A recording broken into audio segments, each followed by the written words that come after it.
sampai satu kawasan tu ada pokok kelapa sawit rebah. Pokok sawit sana tu semua tinggi-tinggi tau. Semua sawit-sawit tu. Jadi kan, sampai tempat tu, Tempe cakap, okey. Dia cakap, sinilah tempat tu. Okey, kau tunggu sini. Kau tunggu sana. Dia cakap dengan Din. Lepas tu aku tunggu dekat dalam sikit, dia cakap. Okey. Aku cakap pun okey lah, macam tu. Jadi, kita orang memang biasa kalau macam cari benda tu, kita akan tunggu malam. Biasa dia pukul 12, pukul 1. Benda-benda tu akan lalu kawasan tempat dia selalu lalu. Lebih kurang pukul tengah malam lah, jam 12, jam 1, jam 2 macam tu. Nanti pukul 4 pagi tu dia akan naik pokok, lepas tu dia tidur sampai besok petang. Benda-benda. Jadi kan malam tu kita orang pasang gun api. Saya cakap dengan Din, saya cakap, okey Din, kau pasang gun api lah. Jadi Din pun dia cari-cari kayu yang dekat-dekat tu, ranting-ranting. Lepas tu dia pasang gun api. Bila dia sudah pasang unggun api, saya duduk tepi unggun api tu. Din pun duduk tepi unggun api. Yang kita orang pelik malam tu, Tempe ni, kawan kami Tempe tu, biasa tu dia orang tu heavy smoker sebenarnya. Tapi malam tu kita orang tak nampak pun dia smoking. Lepas tu dia tak nak campur dekat-dekat kita orang. Jadi kita orang pun apalah, mungkin dia ada hal dia sendiri ke apa kan. Tengah saya baring tu, tiba-tiba Din ni dia tengah tengok telefon dulu, telefon lama kan, Nokia 3310. Zaman-zaman tu lah. Betul. Tengah dia tengok telefon, tiba-tiba dia duduk, dia tepuk paha saya. Dia tepuk paha saya dalam keadaan panik. Saya pun terkejut. Saya cakap, kenapa Din? Aku cakap, kisah-kisah seram dan misteri di bilik gelap. Sebelum korang terlupa, apa kata korang bantu like video ni dan juga subscribe tanda sokongan. Okey, bismillahirrahmanirrahim. Assalamualaikum semua. Okey, mungkin ada yang belum kenal. Okey, saya kenalkan diri saya. Nama saya Ali, ataupun biasa kena panggil dengan Abang Ali. Okey, saya asal daripada Sabah, dan pengalaman seram yang akan saya kongsikan malam ni mengenai dengan pengalaman saya masa saya muda dulu. Okey. Sekarang saya umur dah 40 lebih. Okey, cerita ni masa saya bujang. Okey. Cerita ni berlaku di satu daerah di Sabah. Okey, saya bagi tahu daerah tu daerah Beaufort. Dan cerita ni lebih kurang 19 ke 20 tahun yang lalu lah. Tapi saya masih segar, masih ingat lagi. Tak ada berkaitan dengan Pontianak ke Pocong ke. Sebab pengalaman ni satu pengalaman yang pelik lah bagi saya. Okey, malam hari tu kan saya dengan dua orang kawan saya ni. Nama yang pertama kawan saya ni Din. Ya, saya guna nama samaran dia. Nama dia Din, dan yang kedua nama dia Tempe. Tempe? Ya, betul, Tempe. Makanan tu? Ya betul. Nama panggilan tu. Biasa nama kita panggilan. panggil Tempe lah. Okey. Jadi petang tu masa tu kan zaman tu lah, zaman saya tu kan masih ada cerita tentang apa? Pernah dengar tak? Ada satu jenis binatang, saya tak sebutlah dekat sini, tapi binatang tu kalau kita tangkap, lepas tu kita jual, dia laku dan binatang tu bersisik. Selalu dekat dalam hutan. Huruf T ke depan dia? Iya, betul. Okey. Mungkin korang boleh komen apa tu binatang tu. Saya tahu tu. Okey. Zaman tu memang benda tu, memang binatang tu memang top. Mana-mana pun memang ada jual beli kan dalam harga. Ya betul. Betul tu Fazli. Okey. Jadi petang tu kita orang sudah janji kita orang nak pergi cari benda tu dekat ada satu kawasan hutan. Dia bukan hutan sebenarnya, dia kebun kelapa sawit yang sudah ditinggalkan lama. Maksud dia owner asal kebun tu dia pindah tempat lain. Lepas tu kebun tu terbiar macam tu. Okey, jadi cerita dia bermula petang tu kita orang janji nak pergi tempat tu lah. Okey, sudah set. Okey, pukul 7 malam, 7 lebih lah gitu. Lepas Isyak kita jumpa dekat hujung jambatan. Sebab nak pergi kebun tu kena menyeberang satu anak sungai. Ada jambatan lama lah. Jadi sudah selepas janji-janji tu, saya pun balik. Masa tu saya tinggal dekat rumah nenek saya. Jadi selepas isyak, saya pun gerak guna basikal. Jarak daripada rumah nenek saya nak pergi tempat tu lebih kurang dalam 6-7 kilometer macam tu lah. Kena lalui satu kawasan hutan juga. Lepas tu kena seberang lalu kampung seberang. Lepas tu baru sampai dekat kawasan tu.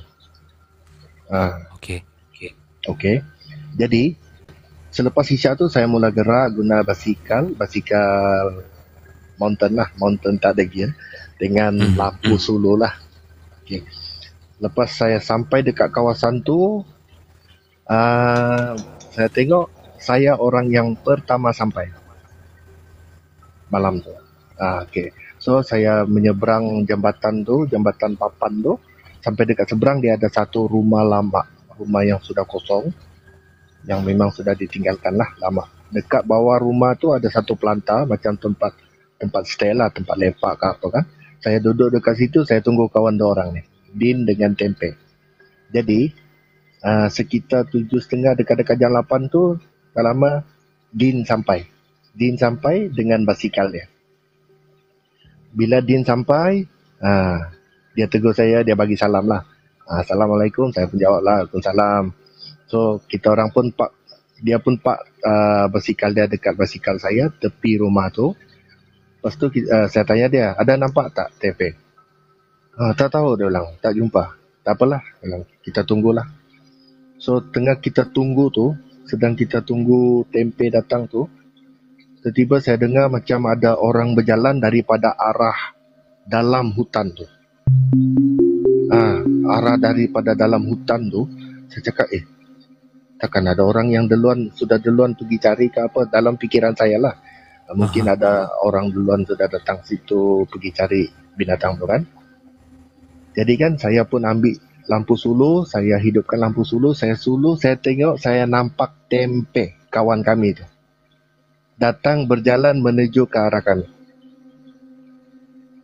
Saya pun heran, takkan dia daripada sana, sedangkan rumah dia dari tempat lain, dan jalan satu-satunya jalan masuk adalah melalui jambatan papan.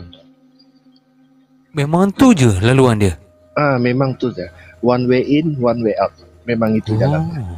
Jadi kan bila Tempe sampai tempat kami tu, saya tanya, Tem, dari mana kau di situ? Lepas tu Din pun tanya, Tem, takkan kau dari sana, ikut jalan mana? Dia cakap. Lepas tu kawan kami cakap, si Tempe tu cakap, saya awal lagi, dia cakap, sebelum maghrib saya dah di sini, dia cakap. Saya dah survey tempat. Ada satu tempat, dia cakap, memang best. Memang best tempat tu, ada kesan-kesan cakar dekat pokok. Memang bekas-bekas tapak kaki binatang tu lah. Jomlah kita pergi situ, dia cakap. Jadi saya pun angkat barang, basikal memang tinggal situ. Saya dengan Din pun terus ikut Tempe masuk dalam hutan tu, kebun lama tu. Jadi lebih kurang dalam setengah jam kita orang jalan. Sampai satu kawasan tu ada pokok kelapa sawit rebah. Pokok sawit sana tu semua tinggi-tinggi tau. Semua sawit-sawit tu. Jadi kan, sampai tempat tu, Tempe cakap, okey. Dia cakap, sinilah tempat tu. Okey, kau tunggu sini. Kau tunggu sana. Dia cakap dengan Din. Lepas tu aku tunggu dekat dalam sikit, dia cakap. Okey. Aku cakap pun okey lah, macam tu. Jadi, kita orang memang biasa kalau macam cari benda tu, kita akan tunggu malam. Biasa dia pukul 12, pukul 1. Benda-benda tu akan lalu kawasan tempat dia selalu lalu. Nanti pukul 4 pagi tu dia akan naik pokok, lepas tu dia tidur sampai besok petang. Benda-benda tu. Jadi kan malam tu kita orang pasang gun api. Saya cakap dengan Din, saya cakap, okey Din, kau pasang gun api lah. Jadi Din pun dia cari-cari kayu yang dekat-dekat tu, ranting-ranting. Lepas tu dia pasang gun api. Bila dia sudah pasang unggun api, saya duduk tepi unggun api tu. Din pun duduk tepi unggun api. Yang kita orang pelik malam tu, Tempe ni, kawan kami Tempe tu, biasa tu dia orang tu heavy smoker sebenarnya. Tapi malam tu kita orang tak nampak pun dia smoking. Lepas tu dia tak nak campur dekat-dekat kita orang. Dia macam duduk barisingan. Betul dia. Jadi saya cakap lah, kenapa dengan Tempe ni? Tak apalah, mungkin dia fokus nak cari benda tu ke apa kan. Sebab memang kita orang pun memerlukan duit masa tu lah. Jadi selepas beberapa jam, lebih kurang sekitar jam 1 malam lah, 1 lebih macam tu kan, saya tengah baring, bawa lapik untuk tempat baring kan.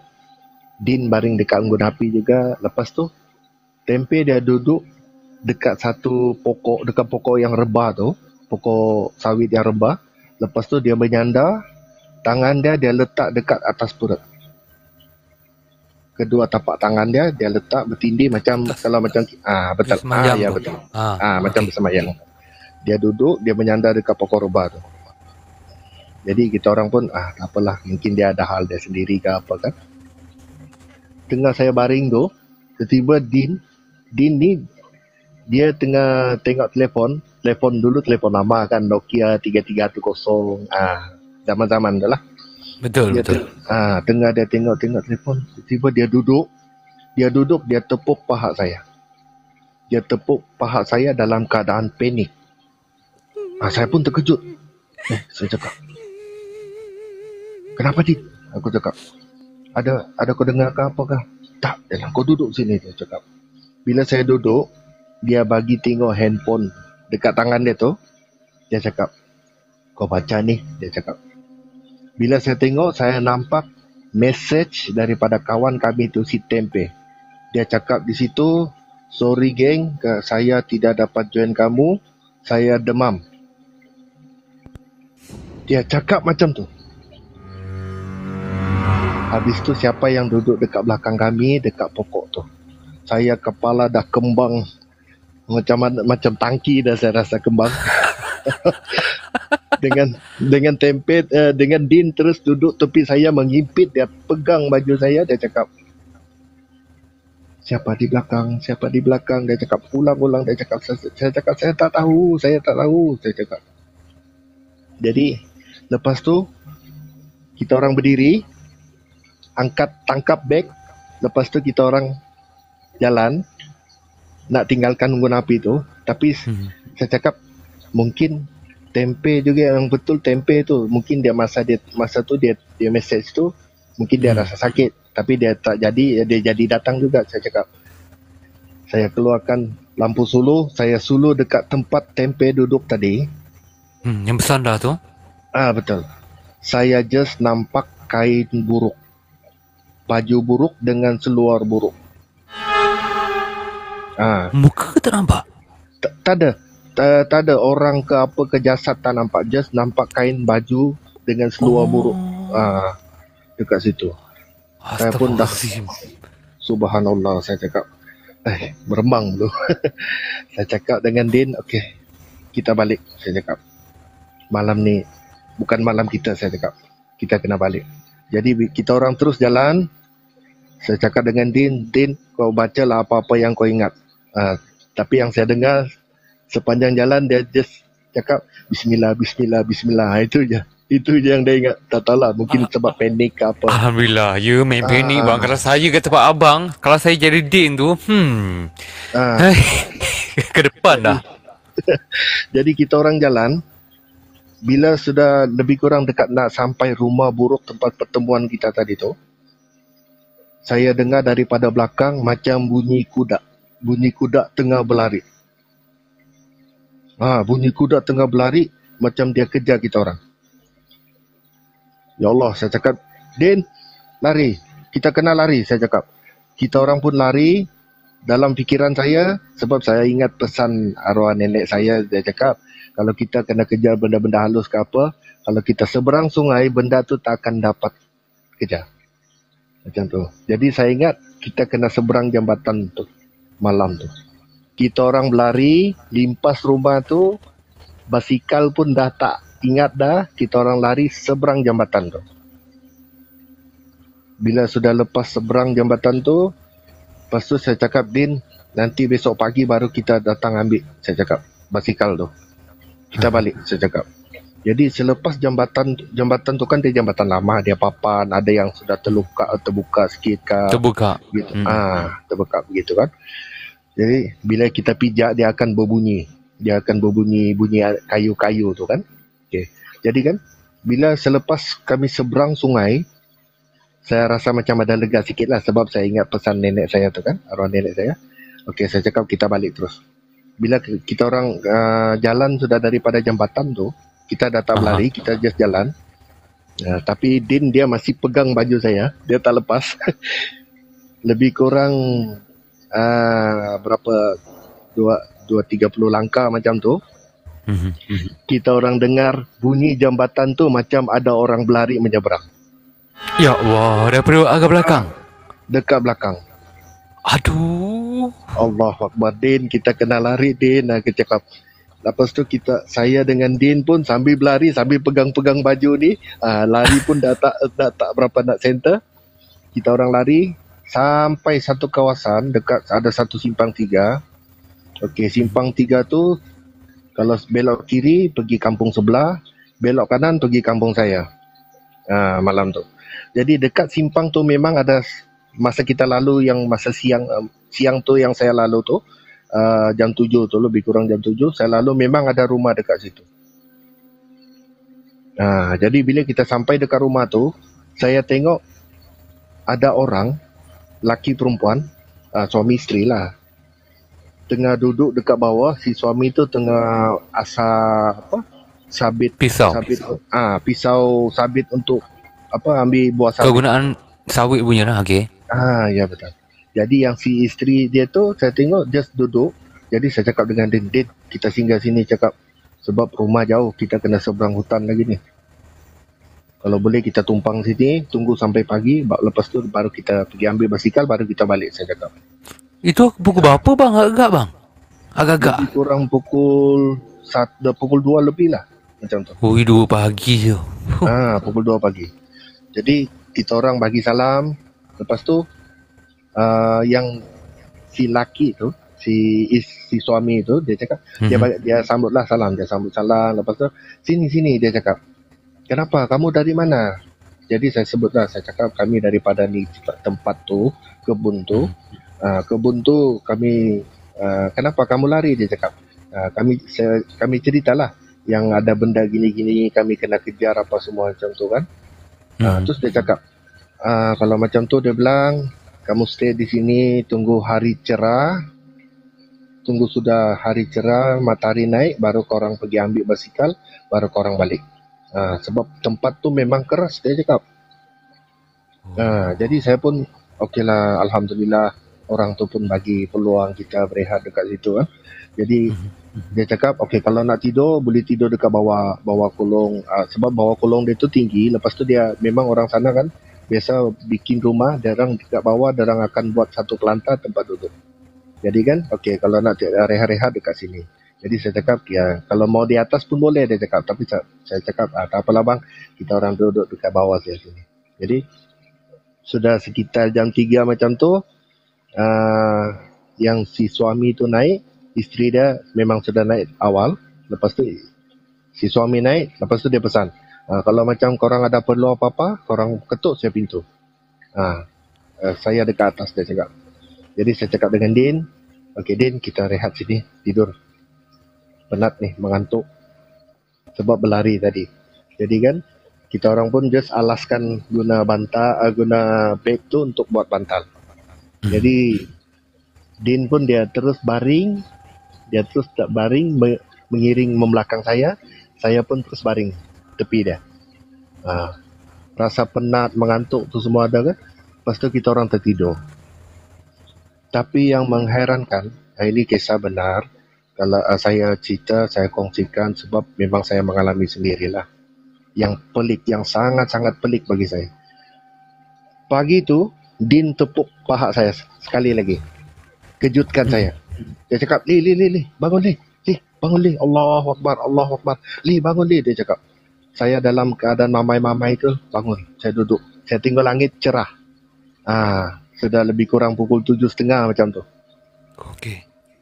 Yang mengherankan dia, saya pun tak habis fikir, kita orang tidur bukan di rumah tu. Kita orang tidur dekat bawah pelantar rumah buruk tu. Ya, betul. Usang semua. Semua usang. Rumah yang dekat, yang tempat kita pertemuan kemarin petang.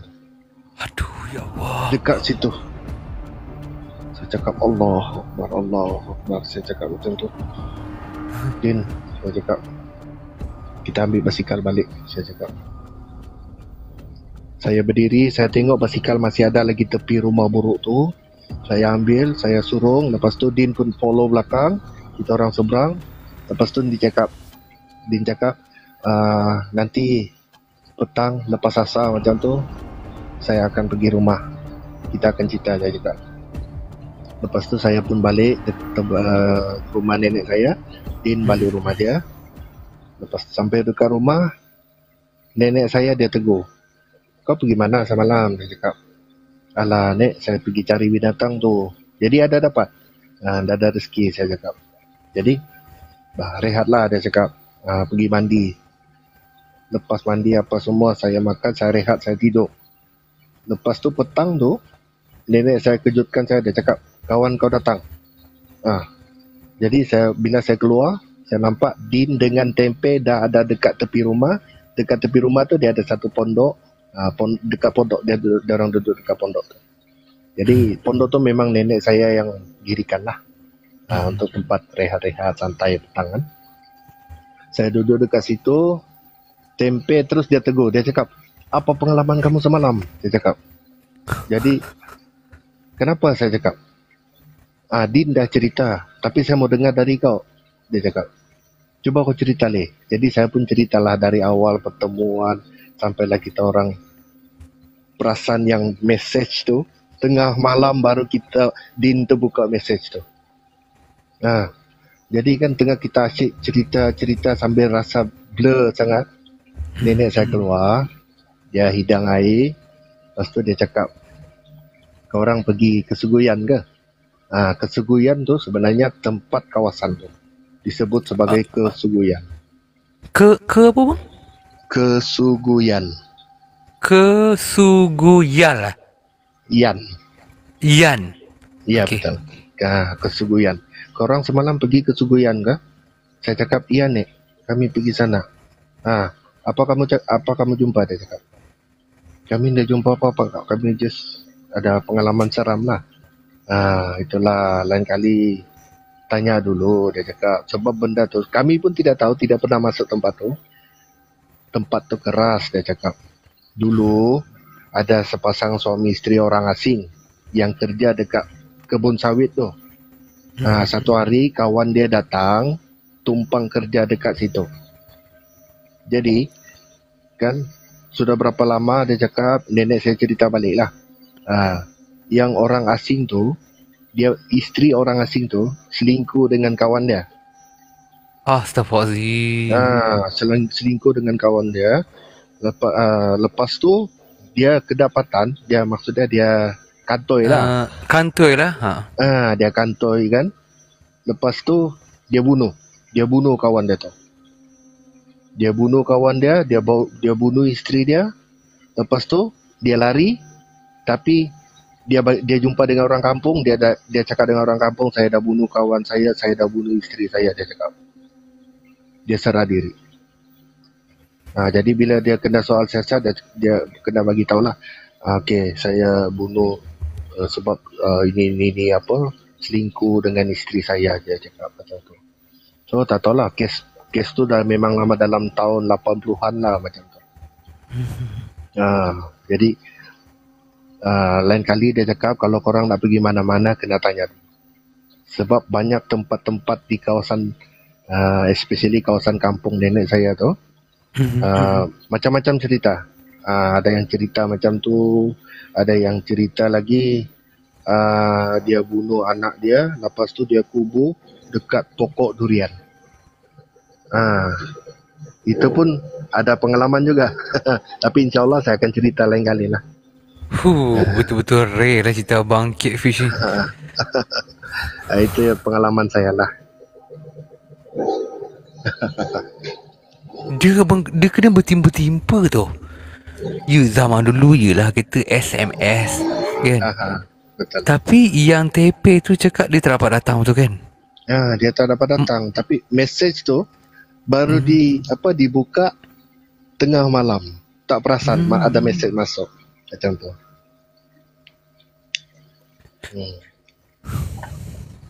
Patutlah di awal-awal tadi kan bila abang cerita kan. Okay, kalau korang dengar balik puaka semua yang tengah melihat live ni, dia tu seorang yang perokok tegas. Isap rokok selalu kan, betul tak? Ya, betul. Okay, tapi hari tu memang boleh katakan tak ada langsung isap rokok. Memang malam tu itu yang kita orang pelik, dia tu tak isap rokok, lepas tu dia duduk berasingan. Dia tak nak dekat dengan unggun api.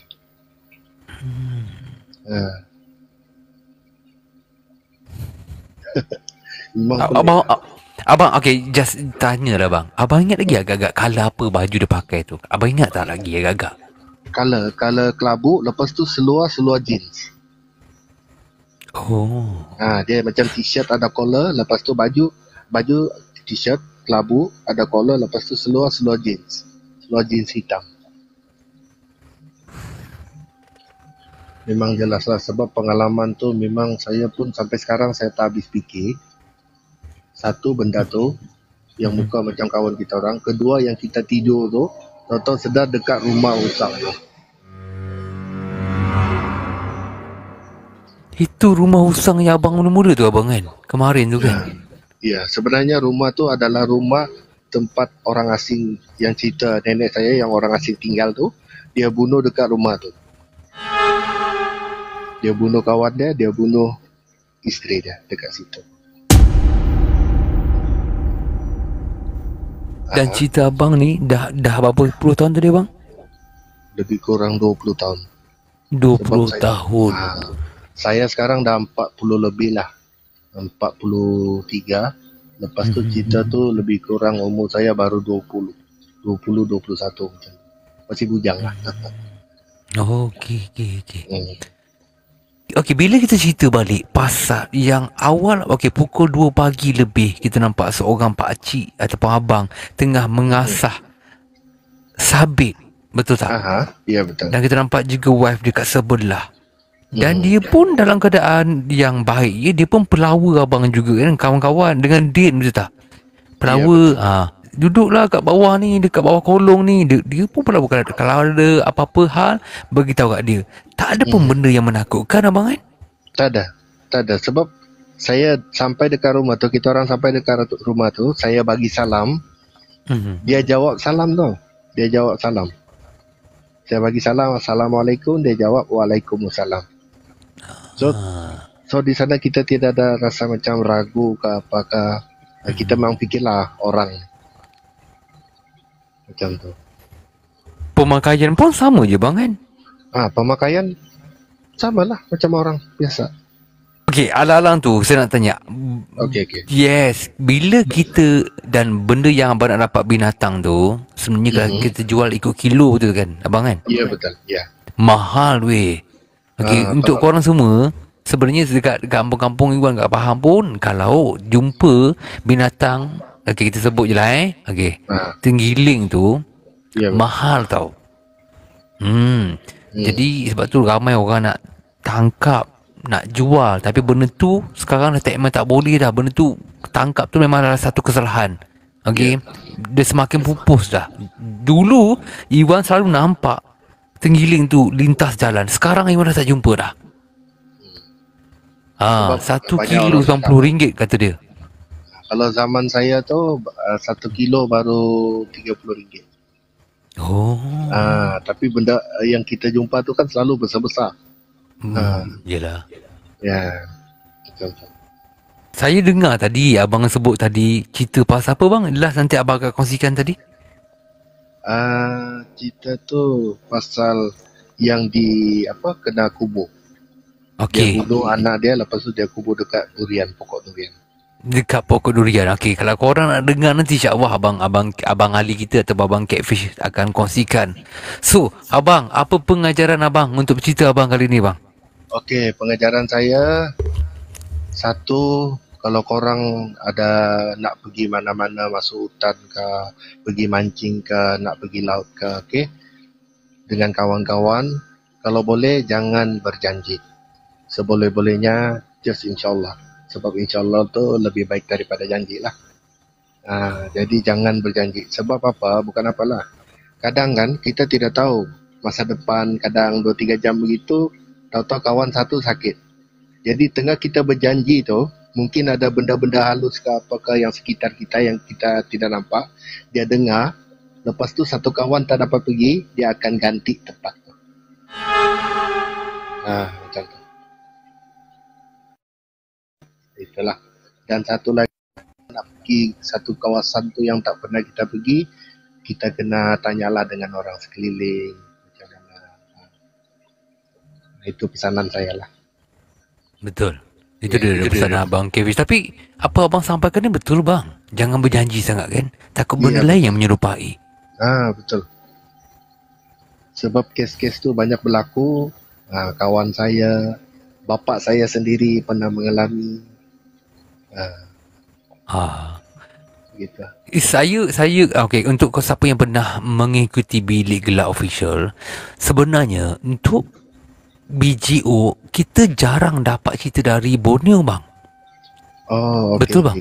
Ya. Betul, abang di antara yang saya dah kenal. Yang mana yang tahu, yang pernah follow Bilik Gelap, kita selalu dapat ada pada orang Selangor yang bercerita, orang Pening, orang Kedah. Untuk Borneo, Sabah, Sarawak kita jarang sangat-sangat dapat. Sebab kat sana dia rare sikit cerita dia. Betul kan? Betul tu. Borneo keras. Ada komen kat bawah tu kan. Okey, ada komen Kongkang lain Kongkang dan juga Tenggiling adalah berbeza. Okey. Abang Ali. Yes. So, terima kasih Abang Ali. Selamat bekerja abang Okey, terima kasih juga. Semoga terhibur. Abang pukul 8 nanti habis bang Pukul 8 habis. Oh, ya ke? Abang pun selamat bekerja. Kalau ternampak Tenggiling lalu tu, alah ambil je lah bang. Dulu RM30 bang, sekilo. Sekarang mahal bang. Ambil je lah. Kita share 2 orang. Okay. Jaga diri bang. Assalamualaikum. Waalaikumsalam warahmatullahi wabarakatuh. Kisah-kisah seram dan misteri di Bilik Gelap.